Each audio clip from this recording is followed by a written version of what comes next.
মা মাটি মানুষের টানে অবশেষে দেশে ফিরলেন তারেক রহমান। সঙ্গে ফিরলেন স্ত্রী ও একমাত্র কন্যা। খালি পায়ে স্বদেশের মাটি স্পর্শ করে নিলেন জন্মভূমির স্বাদ।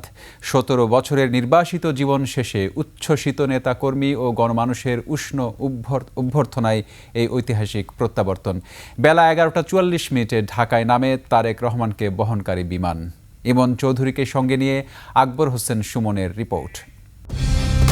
কালার এক্সপার্ট, জর্জ স্যাপ এবং মাইল্ড অন হ্যান্ডস টেকনোলজি সমৃদ্ধ অরিক্স ক্রিস্টাল ওয়াশ আপনার লন্ড্রি এক্সপার্ট।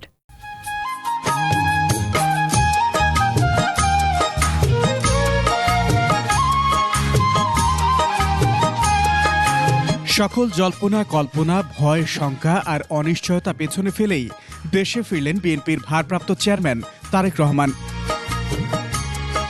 দুপুর ১২:১৫টার দিকে ঢাকার হযরত শাহজালাল আন্তর্জাতিক বিমানবন্দরে অবতরণ করে বিমান। স্ত্রী কন্যা সহ সপরিবারে স্বদেশের মাটিতে পা রাখেন তারেক রহমান।